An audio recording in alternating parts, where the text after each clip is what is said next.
Vivimos en un mundo en constante cambio que usted merece entender, porque es imposible interpretar la realidad que vivimos sin conocer cada uno de sus colores. Porque muchos son los tonos de la actualidad. Presentamos Matices. Una producción de Noticias Monumental. Hoy vamos a hablar de un proceso que se anunció ayer por parte del Gobierno de la República, que es la renegociación de la convención colectiva de Habdeba. Me acompaña esta tarde el ministro de Trabajo, don Carlos Alvarado. Don Carlos, bienvenido a Matices. ¿Cómo le va? Todo muy bien, muchas gracias. Es un placer estar acá y acompañarlos, ¿no? Déjeme primero felicitarlo. Son el primer gobierno de la República que negocia hacia la baja la abusiva convención colectiva de Habdeba. Bueno, gracias. También hicimos lo propio en el caso de Recope y se lograron avances similares en casos como el de la Compañía Nacional de Fuerza y Luz y en el Banco de Costa Rica. Y eso hay que decir que es logro de un equipo, de muchas personas en distintas instituciones. Y también creo que es la manifestación de la voluntad de las ciudadanas, y que así lo entendió el presidente de la República, y por eso don Luis Guillermo nos dio desde el 2014 esa orden a todas y a todos, que debíamos revisar todas las convenciones colectivas, debíamos respetar los derechos laborales, deberíamos dialogar, pero también donde encontráramos cosas que eran abusivas o excesivas, buscar la forma de eliminarlos o en la medida de lo posible limitarlo. Y yo creo que ya a esta altura de la administración, en el 2016, vemos resultados en esa materia y satisface. Yo creo que es un logro importante, es oportuno y positivo. ¿Se lograron quitar todos los excesos que encontraron en esta? Bueno, vamos a ver, para dar un poco de contexto, la convención de Habdeba viene de los años 70 y había sido negociada anteriormente 11 veces. En 11 ocasiones se abrió la negociación. En todas esas ocasiones la negociación fue para ampliar o incrementar algunas de las prestaciones o de los beneficios que se le daba a los trabajadores. No obstante, ya cuando uno ve la negociación una tras otra vez, era como una cultura de que siempre había que subirle algo más, no importara si que estuviera fundado en una razón o en una negociación que tuviera como finalidad un mejor servicio o el bienestar de quienes reciben el servicio o de los trabajadores o las metas de la administración, sino que era más, la lógica parecía que privaba era hay que subirle algo porque hay que subirle algo. Era una lógica populista de alguna forma. Sí. Cumplidora con... Yo creo que había mucha complacencia. Yo en esto, yo creo que hay que también poner las cosas en su lugar, porque muchas veces la opinión pública centra la atención en la convención colectiva y por lo tanto en el sindicato. Sí. Pero a veces olvidamos que del lado de esas convenciones colectivas hay una contraparte, que es la otra parte que se sienta a la mesa y la negocia. Y ahí hay que ver, bueno, ¿qué hizo esa otra parte en esa negociación? Eso no se puede perder de vista. Y creo que para que llegáramos a este punto en que pues, la ciudadanía mostró su malestar por esas convenciones colectivas, principalmente porque son, cuando se comparan con aquellos, digamos, con la normativa base, que es la que está en el Código de Trabajo, a la que se acogen, pues, por decir así, la norma base de todos los trabajadores, sí, mucha gente encontraba cosas que eran excesos, y el ciudadano se preguntaba por qué si yo tengo un X número de días de vacaciones o X número de cesantía, ¿por qué otras personas tienen más que eso? Y eso creo que generaba mucha de la molestia ciudadana, nosotros digo también como fuerza política que llegamos al poder, eso es algo que el Partido de Acción Ciudadana planteó desde su creación ya en el inicio de los años 2000, eso de hace más de una década. Desde ese tiempo se planteó, no obstante, es hasta ahora que eso, que se habló hace más de 15 años, se materializa hoy. Ya se materializa el moderar, el cambiar la tendencia de lo que eran esas convenciones colectivas, lo cual es un logro, creo, social, es un logro de todas y todos los costarricenses, incluso de los sindicatos, hay que llamar aquí. O sea, los sindicatos en este punto son parte de la negociación, se han sentado a la mesa, dialogaron sobre estos temas, y es con ellos y a través del diálogo, sin una sola huelga relacionada a los temas de convención. O sea, no separaron los servicios en los puertos en este caso, como tampoco separaron los servicios de Recope. Fue con las organizaciones sindicales que se logran estos acuerdos que cambian esa tendencia histórica, es decir, una tendencia de 30 años de incrementar, se cambia en esta administración y con estas negociaciones para que más bien lo que se ha denominado sean negociaciones a la baja. Ahora, creo que hay también ponerlo en una perspectiva. Las negociaciones colectivas son institutos jurídicos que existen y están normados por la OIT y en diferentes partes del mundo, y la negociación colectiva tiene una lógica fundada en derechos, en que tanto patronos como trabajadores puedan llegar a ciertos acuerdos de las actividades que se desarrollan. Idealmente para temas como salud, bienestar de trabajadores, productividad, ver cosas específicas de esa función. Lo que pasa es que en Costa Rica esta dinámica, si se quiere, populista, lo que llevó fue a que se asociara convención colectiva con exceso. Cuando se desnaturalizó lo que es una convención colectiva. Don Carlos, pero está arreglada la figura de la convención colectiva, es legal, está reconocida internacionalmente por la Organización Internacional del Trabajo, y aquí no le pregunto específicamente por la de Habdeba, sino por el instrumento en general al ministro de Trabajo.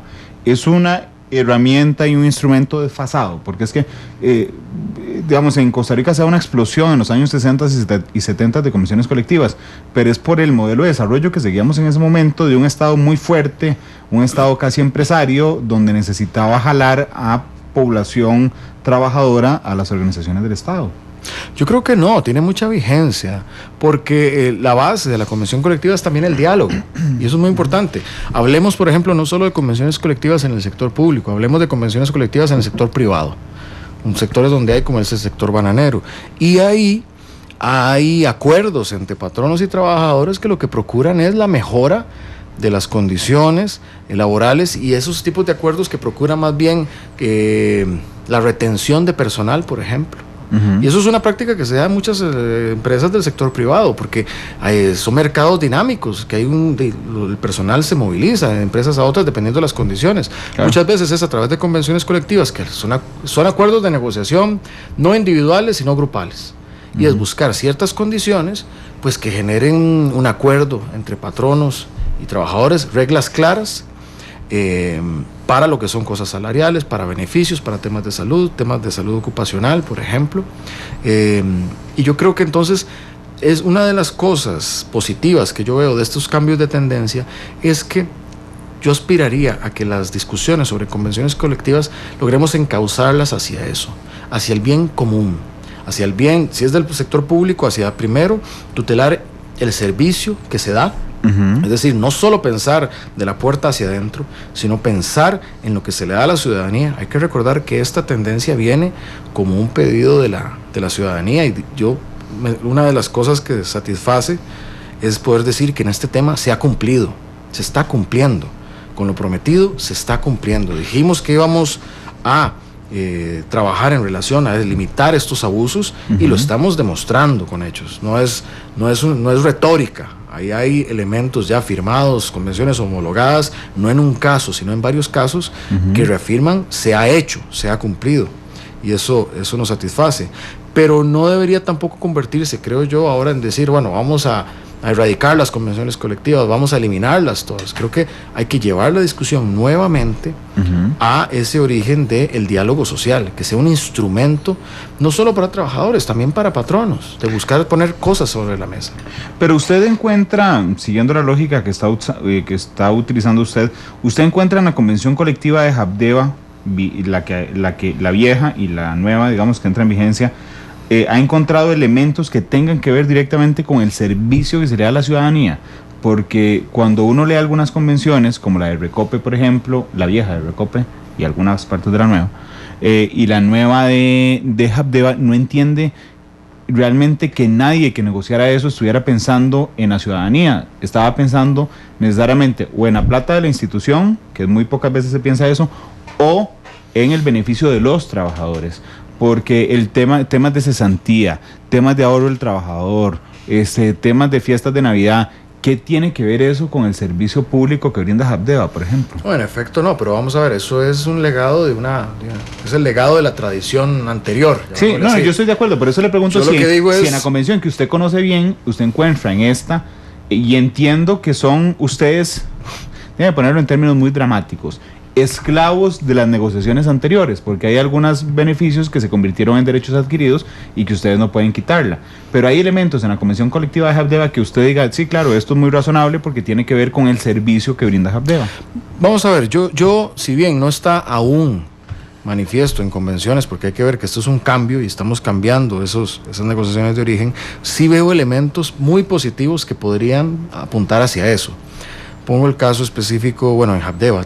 Habdeba cada vez más o cada vez menos se ve solo como el tema portuario, y con toda la transformación que están sufriendo los puertos allá, con la entrada en funcionamiento de APM y con los diferentes, con la ampliación de la ruta 32, con la apertura de la ruta de Hueltacóper-Chilamate, que espera ser un corredor logístico que no tenga que pasar por San José, sino del norte directo al Caribe. Con esta serie de elementos se están viendo oportunidades para la provincia de Limón, igual que lo es el canon que traería el APM. Lo que son potencialmente las oportunidades de cruceros y la atención de cruceros y más pasajeros. Esa discusión, y es lo que está en el ambiente ahí, nos debería orientar hacia posiciones constructivas en ese sentido. Yo creo que ahí hay elementos para llevar discusiones sobre no solo el futuro de Habdeba mismo, sino cómo contribuir desde esa institución al desarrollo de la provincia de Limón. Similar en el caso de Recope, yo tuve la oportunidad de conversar con su sindicato y hay muchas personas que no solo están pensando en la convención de Recope, sino, por ejemplo, todo lo que tiene que ver con una modernización de Recope. Recope, por ley, está encargada de lo que es el tema de petróleo. Y esa ley lo amarra, por ejemplo, a que no puede manejar energías ni de hidrógeno, ni puede investigar con biocombustible, porque la ley es muy clara, y como el principio de la legalidad nos amarra a eso. Ni puede subsidiar por aquello. Entonces, ellos pensando mucho en el futuro de la institución, como muchas otras personas lo están pensando, que necesitamos una institución moderna en un mundo que, si bien no es de la noche a la mañana que va a dejar de usar hidrocarburos, sí tiene que hacer una transición, y esperaría yo en el caso de Costa Rica una transición acelerada a una energía más limpia. Si bien nosotros tenemos una matriz eléctrica de las más limpias del mundo, gracias al aporte que ha hecho el ICE en estos años, ciertamente nuestro consumo energético, por ejemplo, de gasolinas y de diésel es de más del 60% en hidrocarburos. Eso hay que transformarlo, pero ahí tenemos la institucionalidad también para hacerlo, pero hay que modernizarla. Hay a veces, como hemos visto en otros programas, alegremente una vez se dice, no, cierren eso, que no sirve, pero habría que pensar, por ejemplo, los impactos que eso tendría. Uno ve, Costa Rica, el precio de la gasolina es el mismo en San José, en Upala, en Cotobruz. Otros países que no tienen ese tipo de institución como el Recope, está abierto al mercado y el costo de la gasolina no es el mismo en todas las partes del país. Sé que es una discusión grande, pero mi punto es, hay un sindicato que encontré ahí con inquietudes en ese lado que pueden ser bien canalizadas en inquietudes constructivas. Lo he visto en el caso del sindicato, no el sindicato, son varios sindicatos del ICE. Los sindicatos del ICE tienen preocupaciones importantes, pero ya no solo del tema laboral de ellos, que sigue siendo un eje importante, sino del mercado tanto de la energía y el mercado de las telecomunicaciones, porque es una empresa que está abierta a la competencia.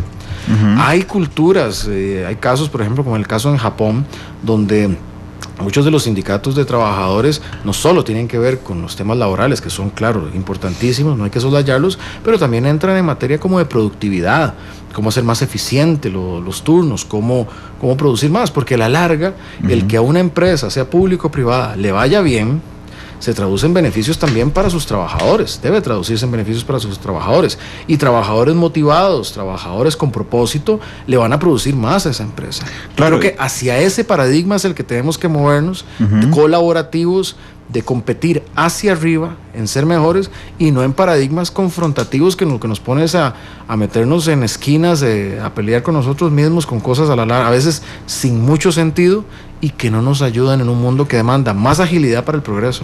Quiero preguntarle algo más de fondo, pero tengo un problema para plantear una pregunta que estaba planteando en redes sociales. Porque son 1.430 millones de colones el ahorro anual o en 2 años, porque eso depende que pongan la pregunta 20% o 10%. 10%. Es 10%. Entonces son 1.430 millones en 2 años. En 2 años, que es el periodo que dura esta convención. Ahora, y es lo que yo he sostenido, eso tendrá que ser negociado por una próxima administración.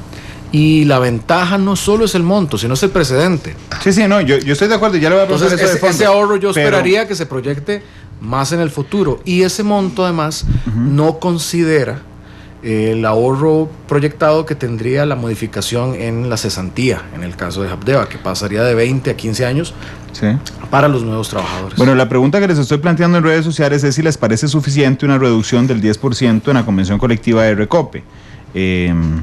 Por eso quise confirmar el dato antes de ponerlo. Pero siguiendo su lógica sobre lo útil, digamos, del instrumento de la convención colectiva, don Carlos, voy a ponerme en este escenario. Digamos que yo me convertí de la noche a la mañana, no. Yo me convertí una vez en el mejor director de este país de noticias y resulta que hice un noticiero espectacular. Y entonces la empresa me dice, mira, es que has hecho tanto esfuerzo que te vamos a dar carro ahora, y en lugar de 15 días de vacaciones vas a tener 30 días al año, y no solo eso, sino que te vamos a pagar gimnasio para cuando salgas en Canal 2 te veas menos feo, y además te vamos a dar también. Y te vamos a dar un bono de Navidad y bueno, algunas otras cosas. Ok, es absolutamente legal. La diferencia que yo veo con el sector público es que si a mí me dan esto, pero de un momento a otro el noticiero empieza a caerse y resulta que yo me dormí en los laureles porque tuve estos beneficios y mi eficacia no es la misma, entonces o me llamarán al reclamo y me dirán, hey, un momento, le dimos todo esto y se cayó la calidad del noticiero, o me llevarán una carta de despido donde dice, señor, no, le dimos un montón de cosas y usted no lo hizo. Eso es lo que me falta a mí, por ejemplo, en Habdeba, que es, yo entiendo la lógica de las convenciones colectivas, entiendo la lógica de la renegociación, lo que no entiendo es que tiene que ver eso con eficacia o cómo se mide la eficacia, porque en anualidades, don Carlos, no se mide. Hoy, ¿cómo están? Es correcto. Bueno, creo que también es parte de esos cambios de paradigma. Hay que saber que el mundo se mueve por incentivos. Y hay muchos incentivos. La gente cuando le dicen incentivo casi que inmediatamente piensa en plata. Claro, pero es que las de Habdeba cuestan. Muy importante, pero creo que el mundo también, y eso lo han demostrado empresas muy exitosas como Google, como otras, los incentivos no solo es la parte económica que sí juega, pero también es el propósito, es la pasión y la motivación con que se hacen las cosas. Uno ve la diferencia entre un trabajador que se levanta las mañanas con propósito porque sabe que esas horas que va a trabajar va a ser en algo que va a tener un impacto satisfactorio en algo, y también la diferencia en la gente que simplemente no encuentra su propósito en las cosas que hacen. Pero ¿a qué voy con esto? Los incentivos idealmente deberían ir aparejados de rendimiento, de resultados. Ahora, eso es un paradigma de cambio, eso es algo que, digamos, es más reciente para nuestro sector ciertamente público, y es una cultura que tenemos que empezar a instaurar. Ahora, también con enfoques. Yo lo pongo también como ejemplo, ahora que asumimos los horarios escalonados, que impulsamos desde el Ministerio de Trabajo y en conjunto con el MOP. Cuando se habló de horarios escalonados, mucha gente dijo, sí, es que hay que forzar a... Y es que creo que ese no era el enfoque. De hecho, el enfoque que usamos al final era negociar con los trabajadores. ¿Para qué? Para buscar si había acuerdos de cuáles eran los mejores horarios, con que cumplieran sus objetivos, no hubiera perjuicio en los servicios a la ciudadanía, pero que se pudieran amoldar a un horario distinto, que a la larga era una relación ganar-ganar, porque la gente entraba a un horario donde tenía menos presa. Entonces, de unos casi 9,000 trabajadores en las instituciones que se han acogido, estamos hablando de casi unos 3,600 que tienen un horario distinto. Y en la encuesta que circulamos en el Ministerio de Trabajo, estos trabajadores están más contentos, porque el 80% reporta que dura menos tiempo de su casa al trabajo y de vuelta. Eso es un trabajador que vía una negociación, si se quiere, un acuerdo, estamos logrando un beneficio para el trabajador, un beneficio en general para la sociedad porque estamos sacando carros de la hora pico, y un beneficio para también la empresa o la institución porque el servicio sigue dándose. El trabajador está más contento, lo cual incide positivamente en su rendimiento y se le da el servicio a la ciudadanía. Ese es el tipo, creo yo, de lógicas que necesitamos impulsar más, lógicas colaborativas. No significa todo que se va a convertir en un relajo y que cada quien va a hacer lo que le da la gana, no, esa no es la idea. Pero sí visibilizar que llegando a ese tipo de acuerdos se pueden tener todas las partes cosas que ganar, pero ciertamente tiene que ganar también la ciudadanía y la institución. Cuando hacemos una convención colectiva donde solo gana una parte, es una mala negociación. Es mala para la ciudadanía porque le está costando plata, pero no está viendo los beneficios. Es malo para el gerente porque tampoco está haciendo más eficiente su institución. Y a la larga también es malo para los trabajadores porque se le están dando beneficios, pero no necesariamente de una contrapartida de un sentido institucional de crecimiento, de progreso. Entonces creo que ese es el paradigma que estamos cambiando también. ¿Pero qué gana Habdeba con la convención colectiva? Habdeba hay reglas claras para la relación con sus trabajadores. Las podría tener sin convención. Bueno, pues lo que pasa es que esas reglas claras se fueron más allá. Nosotros estamos retrotrayendo un proceso que tiene 30 años de acumulación y de cultura, no solo de convención colectiva, sino cultura política. Sí, yo el logro no se lo quito. Lo que pasa es que el ministro de Trabajo hoy es usted. Y entonces tiene que enfrentar las consecuencias de las 11 renegociaciones. Por eso le digo, ¿qué gana Habdeba con convención colectiva? Las reglas claras no se la acepto como justificación porque don Carlos podría tener reglas claras sin convención. Bueno, ciertamente sí. Ahora, la convención colectiva también sirve para normar cosas de la especificidad de la actividad, en este caso la actividad portuaria. El Código de Trabajo, por ejemplo, que es la base, no va a normar. Vamos a entrar a normar cosas específicas de la actividad portuaria, llámese peligrosidad, llámese horarios, llámese manejo de elementos tóxicos, llámese temas de seguridad. Ayer doña Ann McKinley, que de paso, esto hay que decir, eso es un logro enorme de doña Ann McKinley. Que de paso le voy a decir que la invité, pero no pudo venir también. Bueno, ahí le mandamos un caluroso saludo de don Pablo Díaz, el gerente, el señor Aponte, del equipo que hizo esto también a partir de diálogo, año y medio de trabajo. Y otra cosa que a mí me encanta resaltar, tanto la convención de Recope como la convención de Habdeba, de las más emblemáticas del país, y las más criticadas, renegociadas a la baja por dos mujeres, por doña Sara Salazar y por doña Ann McKinley, dos mujeres que asumieron la tarea y la sacaron. Y yo lo digo emocionado porque yo las conozco de mucho tiempo y sé lo trabajadoras y lo fajadas que son, y a mí me emociona ver a veces cuando se cuestiona, ya cada vez menos, y nuestra generación cada vez menos, pero a veces que se hacen estos embates en los temas de género, que tal vez es mejor ni entrar, pero ver a dos mujeres empoderadas liderando en estos sectores a mí me emociona y me satisface plenamente y me hace sentir muy orgulloso. Doña Ann contaba ayer que, por ejemplo, hay que normar el tema de los almuerzos. ¿Por qué? Porque en el plantel, ahí donde se trabaja, no es como que los trabajadores pueden estar allí y salir del plantel, ir a comer a cualquier lugar y volver. Eso tiene que tener algún orden. También tiene un interés, entonces, para los trabajadores de permanecer ahí en las sodas, lo cual lleva a que debería ser unos almuerzos con un valor nutricional bueno, que satisfaga. Entonces hay una lógica detrás, y eso yo lo veo, no es algo como de Habdeba. Las mismas empresas privadas, aunque no necesariamente con convención colectiva, se preocupan muchas veces porque la alimentación de sus funcionarios sea la mejor, no sea, como dice mi mamá, o que no sean cochinadas lo que uno termine comiendo, cosas que alimenten. Pero en Habdeba, ¿quién paga el almuerzo? Bueno, ahí está, hay una contratación. Ayer se hablaba de que el almuerzo está en unos 1.100 colones. O sea, una parte del almuerzo lo paga Habdeba. Pero hay un interés también por la función de trabajadores. Y aquí conocemos muchas empresas, pero conocemos muchas empresas que hacen lo mismo, pero con una finalidad. Una finalidad que no solo es el interés particular del trabajador, sino lo que aporta en todo esto. Vamos a ver. A nosotros como país, y eso es la lucha en que estamos, nos interesan puertos eficientes, que estén constantemente trabajando, que sean los más ágiles. Como dijo también doña Ana ayer, Costa Rica tiene 2 años consecutivos de tener la certificación de puerto seguro, certificado, algo con lo que no se contaba, y eso es muy importante para nuestra competitividad. Ahora, yo sé que muchas veces quisiéramos que muchas de estas cosas fueran más ágiles y que tuviéramos, que el salto a la eficiencia fuera eso, un salto.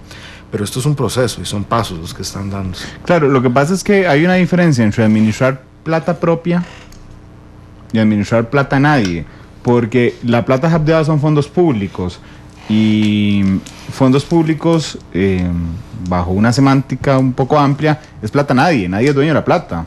Entonces digamos que eso hace mucho más ligero el manejo. Si usted está en una empresa, le debe explicación a un accionista. Casualmente por eso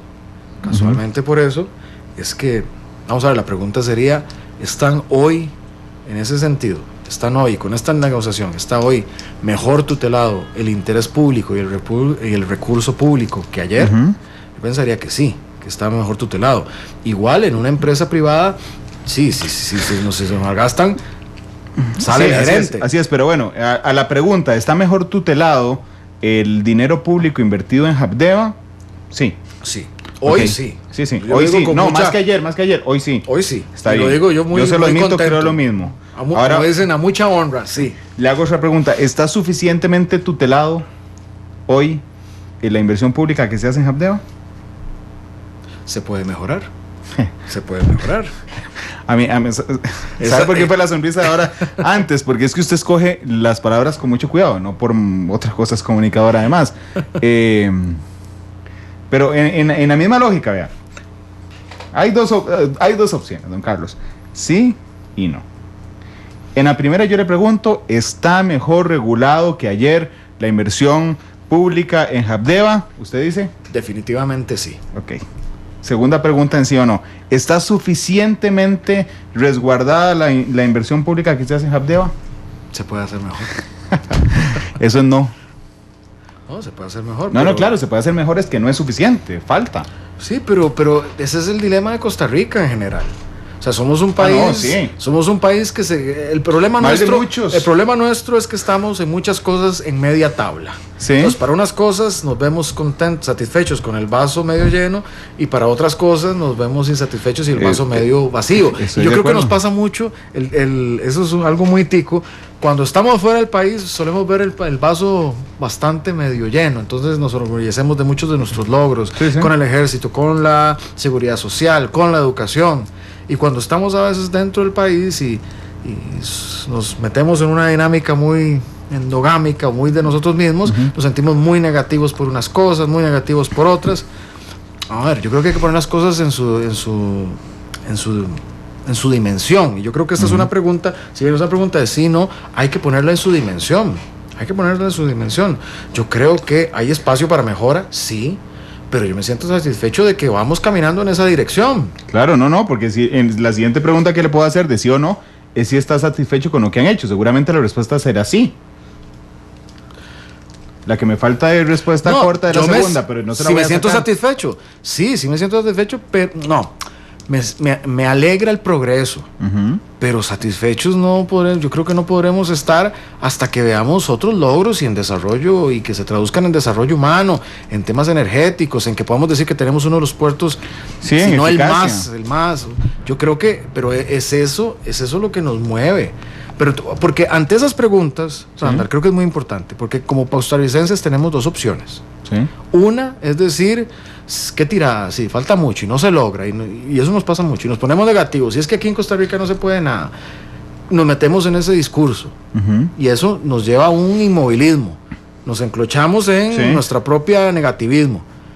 Yo digo, hoy, y eso por eso, yo recuerdo hace 6 meses, que fue uno de los primeros programas que visité, no, el primero que visité, siendo nombrado, cuando me nombró el día siguiente, ministro de Trabajo, yo hablé en esa ocasión, y que ha sido como mi Biblia. Yo hablaba de diálogo, confianza y resultados. Diálogo porque hay que hablar las cosas, hay que dialogar las cosas. El diálogo construye confianza, pero lo que construye más confianza son los resultados. Ya dichosamente, ya son poco más de 6 meses casi que exactos. Ya podemos hablar con resultados en la mano, es decir, y no de una, sino de más de un grupo de convenciones colectivas en este sentido. Ya tenemos resultados, y con la confianza de esos resultados que dicen sí se puede, sí se puede cambiar el estado de cosas. Yo preguntaría hace 3 años, si usted le preguntaba a la ciudadanía, ¿es posible que un gobierno renegocie las convenciones colectivas a la baja? Mucha gente hubiera categóricamente, a usted que le gustan las preguntas de sí y no, creo que mucha gente hubiera dicho no es posible. ¿Por qué? Porque nunca antes se había hecho. Hoy se puede decir, y claro, mucha gente lo dice muy a la ligera, sí, eso es muy fácil. Bueno, nunca nadie lo había hecho antes. Entonces yo creo que, ahora, que es suficiente, que ya nos podemos dar por satisfechos, que ya tiramos la toalla o que ya podemos irnos al camerino a festejar. No. Hay muchas cosas que tenemos que mejorar. Vean, siguiendo la lógica, le voy a decir, bueno, usted tiene razón en esto. Hace un año, a las 3 preguntas que yo le hubiera planteado hoy, a esas 3 preguntas, las respuestas habrían sido no y no. ¿Usted tiene juegos en el celular?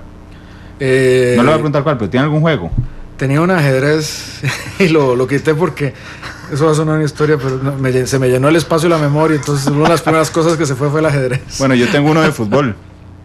Cada partido tiene 3 metas. A veces es meter un gol de cabeza. Bueno, cuando empecé a jugarlo, siempre lograba ganar, pero las metas me quedaban no. ¿Verdad? Hoy hago 2 de 3 y me falta la tercera. Progreso. Hay progreso, exactamente. Entonces, en el último año, las 3 preguntas que hace un año usted me hubiera contestado que no, era 0% de progreso. Hoy tiene 2 de esas preguntas respondidas como sí. Se me fue la palabra que usé, mayor vigilancia o rendimiento, digamos, de la inversión pública hecha en Habdeba, y lo de la satisfacción por haber avanzado, sí, y le falta una que no. Pues no entiendo cuál es el problema de decirme que no es suficiente. Bueno, no puedo decirlo, no es suficiente, hay que seguir trabajando. Don Carlos, antes de ir a la pregunta específica de qué cambiaron, quiero contarle que hay bastantes comentarios en redes sociales. Dice Son David en Twitter, no, para nada es suficiente. Para eso cada quien tiene su sueldo, y si quieren algún bono que lo ganen por mérito o no, y no por decreto.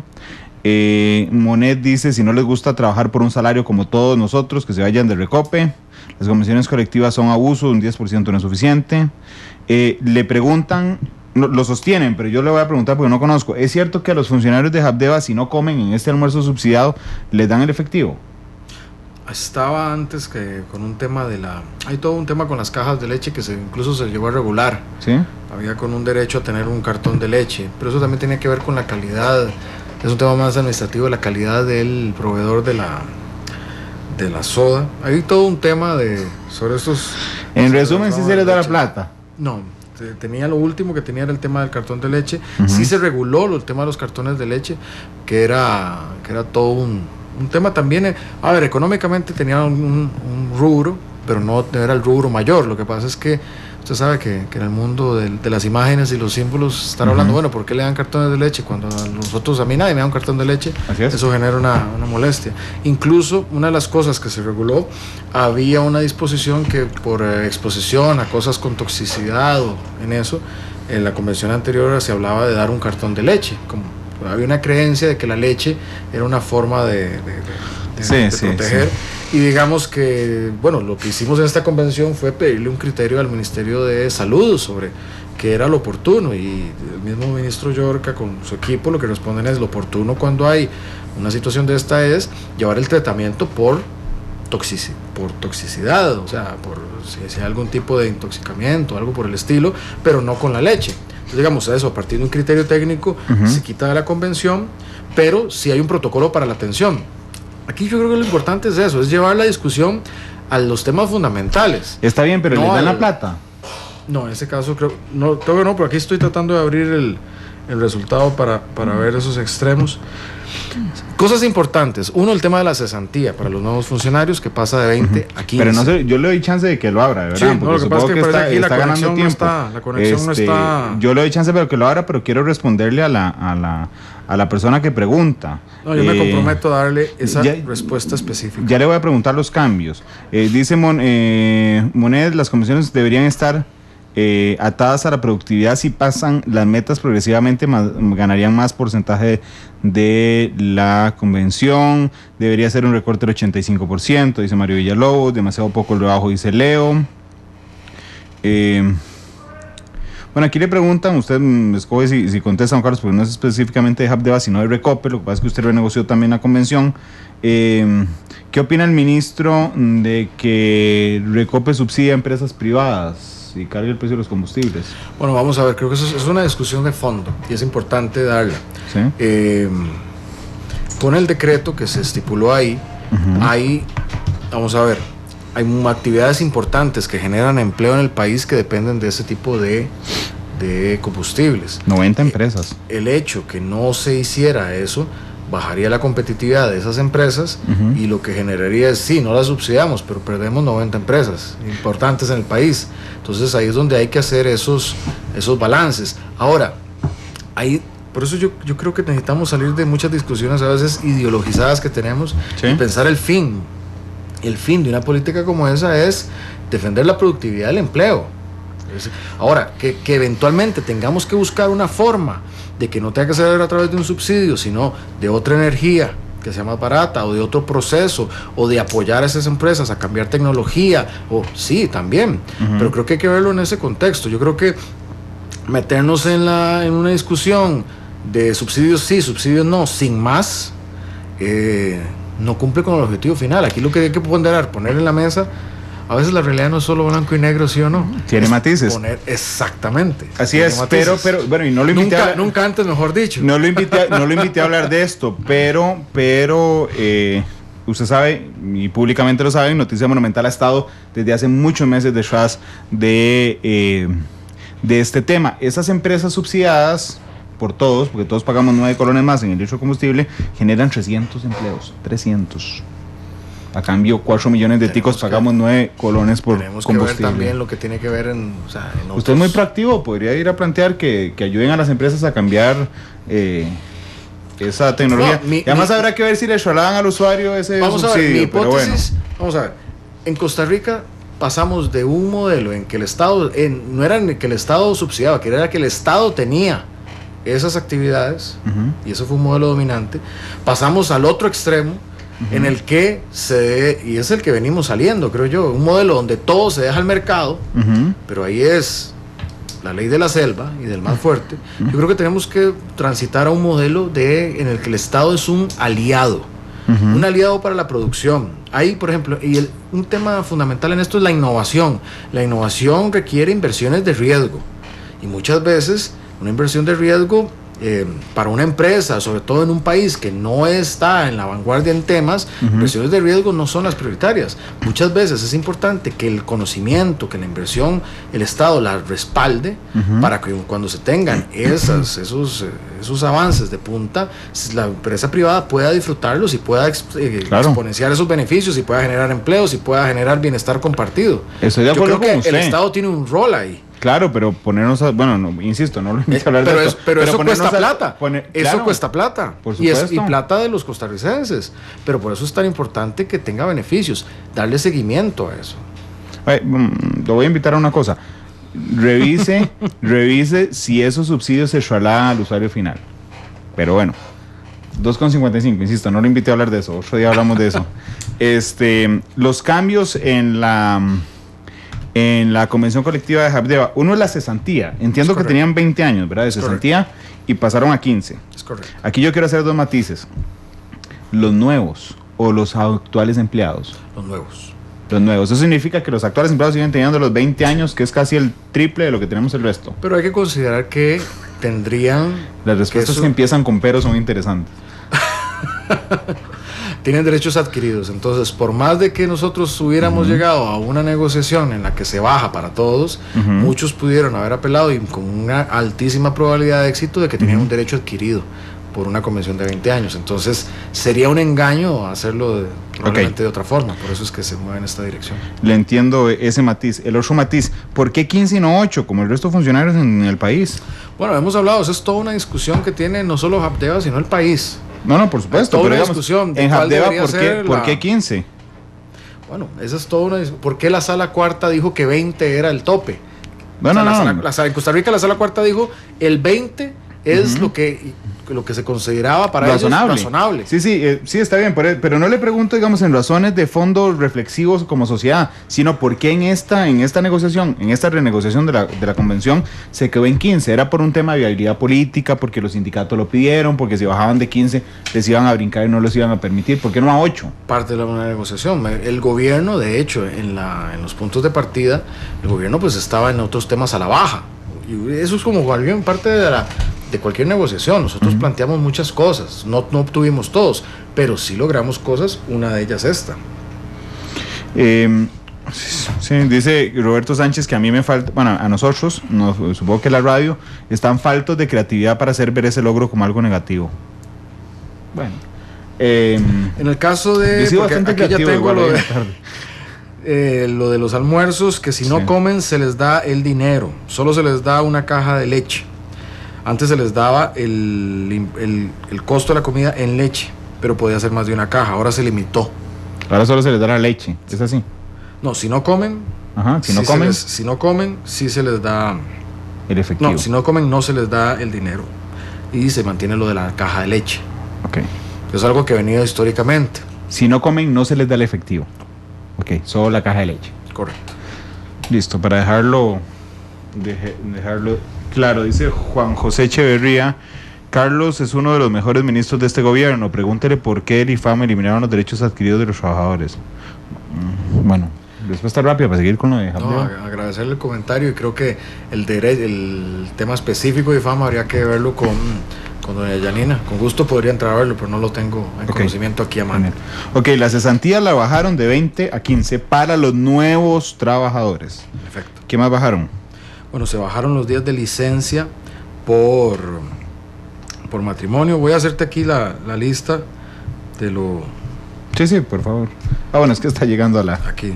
Ya, adelante. Bueno, lo de las cesantías, se redujo el incentivo económico por altura para el personal de taller eléctrico, pasó de un 30% a un 15%.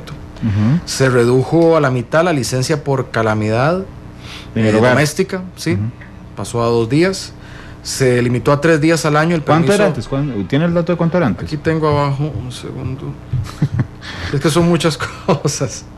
Sí, es que don Carlos está ahí navegando en el teléfono de arriba para abajo para conseguir el dato anterior y el dato nuevo. Sí, tengo ese. Tengo... 2 días. Se limitó a 3 días al año el permiso de cambio de residencia. ¿Qué es lo que pasaba antes? Antes ese permiso de cambio de residencia era ilimitado. Entonces mucha gente cambiaba de residencia hasta 7 veces. Pero a eso usted le encuentra sentido. Digo, si yo me voy a pasar de casa, tengo que sacar vacaciones. Bueno, le pregunto. Yo entiendo que está, don Carlos. Realmente yo no lo responsabilizo de las 11 renegociaciones. Lo que le pregunto al ministro es si usted le encuentra sentido a ese.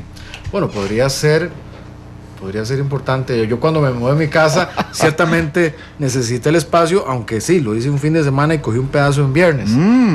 Pero... Siendo ministro. Sí, no lo voy a justificar por eso. Lo que le quiero preguntar es, ¿se pasó de casa siendo ministro de trabajo? Sí, me pasé de casa siendo ministro de trabajo. ¿Y qué tuvo que hacer para agarrar la tarde del viernes libre? Nosotros tenemos que publicar un acuerdo de vacaciones que nos firma el presidente, que a veces es un poco... ¿Pidió vacaciones? Para eso entiendo... Es que no recuerdo si ese fue el viernes. Sé que me pasé. Mañana va a salir en algún medio nacional. El ministro tomó una tarde para... Sí. No, esa no era mi intención. La intención, don Carlos, era preguntarle cómo hizo usted para pasarse casa. Agarró un fin de semana y un pedacito de un día de trabajo y tuvo que hacer algo. Supongo que ese día tuvo que trabajar mucho más para lograr esa tarde. Bueno, los de Habdeo no tienen que hacerlo. Se les dan 3 días al año para pasarse casa. Vamos a ver, que estoy colgando esta llamada oculta que me está entrando. Y se ganó tiempo, pero no importa. Vamos a ver, se restringe. Una cosa. ¿Encuentra sentido? Cosas importantes. ¿Sí? El tema, por ejemplo, de la administración o de lo que se denomina la coadministración. El sindicato tenía mucha injerencia en las decisiones. Espérese, porque me brincó de tema. ¿Le encuentra sentido a darle 3 días a un funcionario que se cambie casa cuando usted funcionario público, yo tengo que pedir vacaciones o pasar un sábado o un domingo? Particularmente yo, Carlos Alvarado, así es, el ministro de Trabajo. Particularmente yo pensaría que no es, si yo lo pusiera en una negociación como trabajo, no sería uno de mis temas duros. ¿Le parece un privilegio? Me parece un acuerdo que se llegó y que está ahí. Está ahí, que a mucha gente le puede molestar porque dice, sí, yo no lo tengo. ¿A usted no le molesta? Yo diría que entiendo por qué a muchos costarricenses les molesta. Sí lo entiendo. ¿Usted es uno de esos costarricenses? Por eso estamos aquí haciendo esto. Asumo eso como un sí, no sé. Yo no sé por qué los ministros tienen el problema de decir sí o no. Si fuera un concurso de esos, donde los ponen a decir, usted no puede decir ni sí o no, y se gana 1 millón de colones, ganan todos un montón de plata. ¿Qué otros cambios hay, don Carlos? La coadministración. La coadministración, se limita la participación en muchas de las decisiones de personal, por ejemplo, o decisiones en los procesos disciplinarios. Y eso es un buen logro porque va en línea de una mejor administración. Es decir, una administración enfocada en la eficiencia y no en decisiones más particulares o personales. Claro, eran jueces y parte en las contrataciones y en los procesos disciplinarios. Es correcto. Es como si un colegio profesional dictaminara las tarifas de su gremio. Ups, eso está pasando con el colegio de médicos. Es de eso. Podríamos hablar con el ministro Yorca, ¿no? Sí, yo un día estoy viendo hablar de eso. Sí, lo que hacía el sindicato de Habdeba es que tenían participación en las contrataciones y tenían participación en los procesos disciplinarios. Es correcto. ¿Qué más cambiaron? Se limita o se redujo el aporte al presupuesto asignado a la Comisión de Actividades Deportivas y de Cultura. Estaba en 9 millones, cada convención iba subiendo. Esta vez se recortó a la mitad, 4,5 millones. Se limitó el beneficio por defunción a solo el núcleo familiar, es decir, primos, tíos no aplican. Antes podía aplicar, y por un monto de 100,000 colones se limitó ese monto. En general también, vamos a ver más acá, las incapacidades, se puso un límite a las incapacidades tanto de la Caja como del INS. Antes eran ilimitadas y podía un trabajador pasar inclusive años incapacitado recibiendo el subsidio de la empresa. Exacto. Ahora se limitó a 75 días por la Caja y a 300 días por el INS. Eso hay que ver también porque estando en un puerto hay mucha exposición a accidentes. Entonces, pues ahí hay un grado de importante razonabilidad. Y estos accidentes, si lo digo con conocimiento de causa del Consejo de Salud Ocupacional, muchas veces tienen que ver con caídas o con cortaduras. Entonces, sí, eso es una materia importante tutelar, sobre todo cuando es temas que tienen que ver con carga pesada, con temas similares, afines. Se nos acabó el tiempo, don Carlos. Usted tiene un hijo pequeñito, ¿verdad? Tengo un hijo pequeño, correcto. Bueno, tendría que seguir pagando la leche de su salario. A diferencia de los funcionarios de Habdeba. Muchas gracias, don Carlos. Bueno, pero él crecerá en una Costa Rica con un Recope y un Habdeba mucho más eficiente. Y eso es bueno. No suficiente. Pero hacia eso vamos. 3,5. Don Carlos, muchas gracias por haber venido a Noticias. Siempre es un buen entrenamiento. Soda Stereo despide esta entrevista de fondo. Es una canción que escogió don Carlos. Ya venimos con Vivir Bien. Paseando por Roma. ¿Por qué paseando por Roma? Tal vez por un anhelo, ¿será? Sí. Sí. Pero no, por ahora estamos trabajando mucho en San José. Sí, ya van a salir que el ministro pues, está paseando por San José en vez de... Bueno, no, por lo menos ahí están los resultados para que se vea que no estamos paseando por aquí. Gracias, don Carlos. La complacencia va completa, la versión en vivo del último concierto. Muchas gracias. 1997. Ya volvemos con Vivir Bien con los amigos de Benevital.